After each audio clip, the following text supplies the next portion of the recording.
bullies. That's how Trump became president. That's exactly what happened. We got rid of bullies, a real bully showed up, and nobody knew how to handle it. I've been working on my Trump. It's a lot of great people. Lots of great people on both sides. That's, excuse me. Fake reviews. Fake reviews.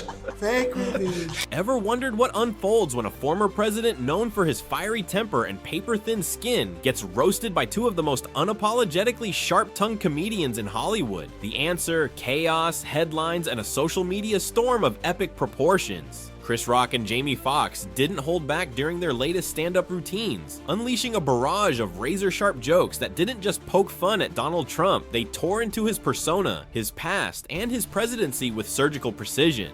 From his legal woes to his media meltdowns, nothing was off limits. The punchlines were brutal, the timing impeccable, and the audience roaring. But while the crowd was laughing, Trump was fuming. Within hours, his Truth Social page lit up like a Christmas tree in July. All-caps rants, aggressive reposts, and pointed jabs flew faster than his legal team could draft a response. Advisors close to the former president reportedly urged him to ignore the jabs, but as history shows, restraint isn't exactly his strong suit. Instead, he unleashed a tirade that only fueled the fire, turning a comedy sketch into a viral sensation and a political spectacle. News outlets, late-night hosts, and online pundits had a field day dissecting every word, every tweet, and every angry outburst. But behind the noise lies a deeper story of a man once untouchable by public ridicule, now flailing in the wake of a culture that's no longer afraid to call him out. Joke by joke, the incident is just the latest chapter in a growing trend, where comedy becomes the battleground for truth and where even the most powerful can't hide behind their titles when the punchlines land this hard. You know, Trump is he's like a dominant female boxer. He's like Ronda Rousey. You're like, God damn it, she can fight. And then you go, oh, she hitting girls. Canada's gonna be with us soon. Canada will be with America very soon. I love Canada dry. I don't like Canada wet. I like Canada dry. We want Canada to adopt America. I like Canada. At least California. Canada's gonna be with us. They're gonna be the 36th state. There's 50, sorry. 30, whatever. I don't do math. Everyone knows that I like Canada. Before we move on, don't forget to smash that like button and subscribe, because trust me, you don't want to miss what's coming next. This isn't your usual late night jab or casual political joke. No, this was a full-blown, no-holds-barred comedic takedown that left former President Donald Trump visibly rattled. The roast didn't just scrape the surface, it went deep, and the ones delivering the punches were none other than Chris Rock and Jamie Foxx, two of the sharpest, most fearless voices in entertainment today. Known for their razor-sharp wit and fearless social commentary, these comedy legends used their platforms not just to entertain, but to challenge, expose, and humiliate with precision. Chris Rock in particular didn't merely make jokes. He performed a verbal dissection of Trump, analyzing his behavior, his ego, and his legacy like a scientist peering into a microscope at a particularly clueless specimen, and he didn't stop there. Rock peeled back the layers of Trump's public persona with surgical accuracy, highlighting the contradictions, the scandals, and the absurdity that has followed him throughout his career. Meanwhile, Jamie Foxx brought his signature charisma and mimicry to the stage, delivering impressions and lines so biting and accurate they bordered on brutal. Together, they created a comedic storm that didn't just generate laughs, it triggered a political and media firestorm. Trump's reaction wasn't just defensive, it was explosive. Sources close to the former president said he was furious and humiliated, pacing the halls of Mar-a-Lago as clips of the roast circulated online, amassing millions of views within hours. For a man famously thin-skinned and obsessed, with image being reduced to a national punchline by two cultural icons on a major stage was nothing short of infuriating. But the question remains, why did it strike such a nerve?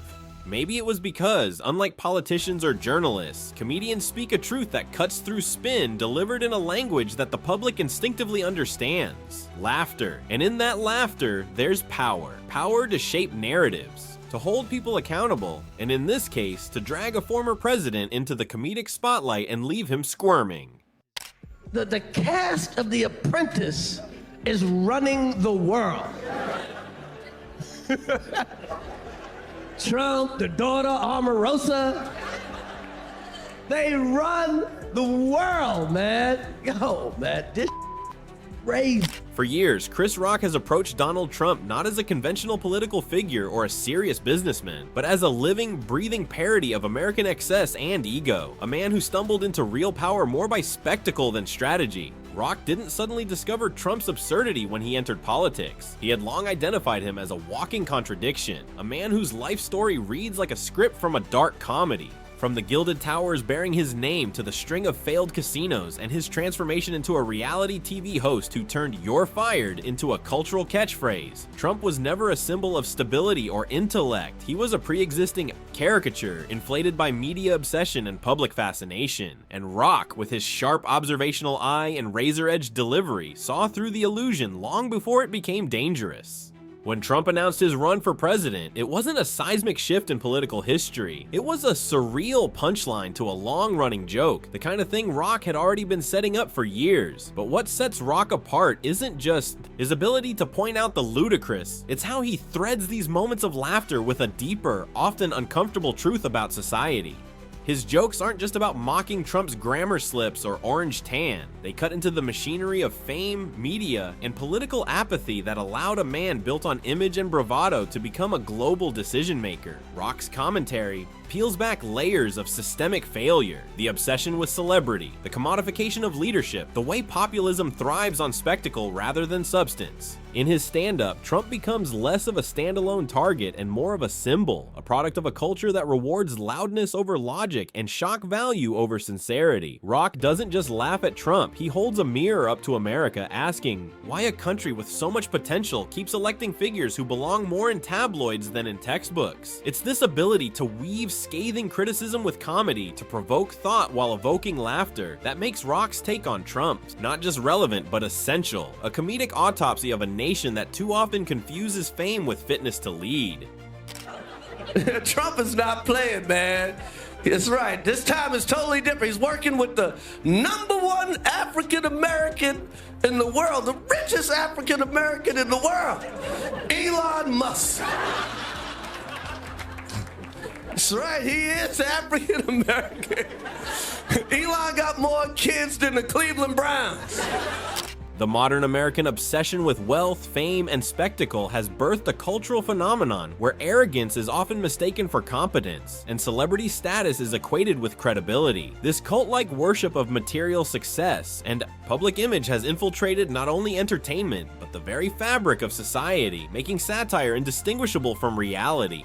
Chris Rock, known for his razor-sharp wit and fearless commentary, encapsulated this cultural absurdity in his routines, exposing the hollowness behind the glamour and the dangerous illusion of competence that comes with unchecked ego. His comedy acted as a mirror, reflecting how society applauded extravagance without substance, laughed along with manipulation disguised as charisma, and enabled a media ecosystem that thrives on spectacle over substance. Then came Donald Trump's presidency, a moment in history that seemed to collapse the wall between entertainment and governance entirely. Trump's ascent was not just political, it was theatrical, almost surreal, as if a character from a late-night sketch show had been accidentally given the nuclear codes. His tenure brought with it a storm of incoherence, rambling speeches, impulsive Twitter tirades, endless scandals, and a performative leadership style that valued applause over policy. For comedians like Rock, it was a paradoxical gift. The absurdity was real, and the punchlines were practically delivered on a silver platter by the president himself. Yet, the situation was anything but funny. What made it truly shocking was not just Trump's behavior, but the fact that millions of Americans genuinely believed that a billionaire reality TV host, someone who had spent decades flaunting wealth and elitism, was somehow a voice for the working class. It was the ultimate con, a testament to how deeply entrenched the cult of personality had become. Rock's commentary laid bare the contradictions, forcing audiences to confront uncomfortable truths about themselves, their country, and the illusions they had embraced. In a world where truth was negotiable and image reigned supreme, his comedy wasn't just about getting laughs. It was about awakening a numb society to the surreal chaos it had not only tolerated, but often celebrated. Be a war hero that got captured. I don't want to vote for nobody that got captured. I want to vote for that got away. Trump, who rarely, if ever, apologizes for anything, sounded like he's softening a little on McCain. And certainly if there was a misunderstanding, I would totally take that back. But hopefully I said it correctly. On the Kelly file, McCain's daughter Meghan couldn't be angrier. My father has been in public office since before I was born, and this is one of the grossest, most disgusting comments I've ever heard, which is really saying something. I'm 30 years old. And it's because it's not just an attack on my father, it's an attack on all veterans, and it's an attack on all people. Chris Rock's takedown of Trump wasn't just a comedy routine, it was a scalpel-sharp dissection of a bizarre political era, wrapped in humor but laced with brutal truth. He didn't just mock the former president for his absurdities, he called out the entire ecosystem that allowed such a man to ascend to the highest office in the land. Here was a man living in a literal gold-plated penthouse, a man who built his image on excess and illusion, who somehow managed to convince millions of economically struggling Americans that he understood their pain. It was the kind of irony that would be laughable if it weren't so deeply terrifying. But Rock didn't stop at Trump. He eviscerated the chorus of sycophants who clung to his coattails, the politicians who sold their integrity for a soundbite, the media personalities who turned every controversy into a spectacle, and the voters who ignored their own reality for a fantasy spun by a man whose entire life had been a performance. And the beauty of Rock's critique was that it wasn't loud or rage-fueled, it was surgical. He sliced through the lies and delusions with the precision of someone who understood that the truth doesn't need to shout to be heard. His humor stuck because it was grounded in uncomfortable truths. He pointed out the desperation of a man who had to remind everyone over and over again that he was a genius, as if saying it enough times would make it true. And if you can't take a joke from a stand-up comic without spiraling into a meltdown, maybe you were never fit to lead a nation in the first place. Rock's commentary dug even deeper as he highlighted the chaotic theater of Trump's post-presidency, those frantic rallies, the endless cries of election fraud, the embarrassing legal sagas unfolding in real time. It wasn't just a fall from grace, it was a full-blown implosion, and Rock portrayed it not with pity, but with the same biting edge he's always been known for. He compared Trump's tour of America to a washed-up band clinging to relevance, still playing the same old hit to dwindling crowds who only showed up out of nostalgia or denial. And while Trump continued to shout into microphones about a stolen election, the rest of the world had already moved on. They had changed the channel, leaving him in the static-filled echo chamber of his own making. Rock's comedy didn't just land, it lingered, because everyone watching, whether they laughed or winced, recognized the truth behind the punchlines. This wasn't just about one man's downfall, it was about a country that let itself be seduced by a mirage and was now waking up to the hangover. In the end, Rock didn't just roast Trump, he held up a mirror to a nation and asked, "What were we thinking?"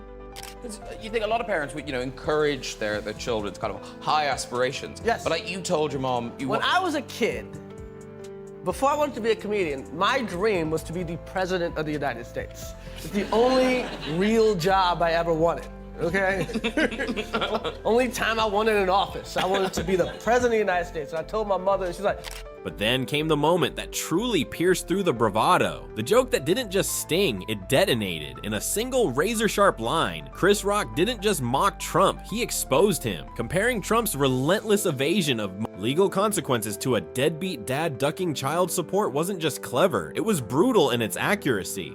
Always deflecting blame, always acting surprised when the walls closed in. Trump was painted not as a mastermind or victim of political persecution, but as a man who had run out of excuses in a world finally demanding accountability. The imagery was devastating. The lawsuits and indictments weren't just legal problems. They were bad Yelp reviews piling up at a bankrupt Trump casino, the kind of metaphor that stuck because it felt earned. For years, Trump's narrative had been one of power, success, and untouchability. But here was a comedian standing under the spotlight, unraveling that myth in seconds, not through exaggeration, but with a disarming simplicity that revealed just how fragile the entire illusion had become. The crowd roared, not out of cruelty, but out of recognition. Even his most loyal supporters, those who had bent reality to justify his every move, couldn't deny how on point it was. That laughter wasn't rebellion, it was release. And that's what made it so dangerous. Trump's ego, always inflated, couldn't handle the collective agreement that maybe, just maybe, the emperor had no clothes. What followed was predictable. An avalanche of rage-filled posts, accusations of biased comedy, bitter swipes at a comedian he once might have invited to Mar-a-Lago. The same tired script, everyone else is the problem, never him. He called Rock irrelevant, claimed the joke, was lazy, said nobody laughed. But the truth was everyone had, some out loud, some quietly to themselves. Because in that one moment, the stage wasn't just a comedy set, it was a courtroom, and Rock wasn't just a comedian, he was the voice of a public fed up with being gaslit. The punchline landed, but the silence that followed in Trump's corner said more than any late night tweet ever could. And for perhaps the first time in a long time, the man who always had the last word was left speechless, exposed not by politics, but by something far more unforgiving, the truth dressed as a joke. It's not planned. They got Elon. They gonna put him in a rocket ship. We call it Space Mex. Oh yeah. J-Lo's gonna marry Ben again just so she can stay in the country.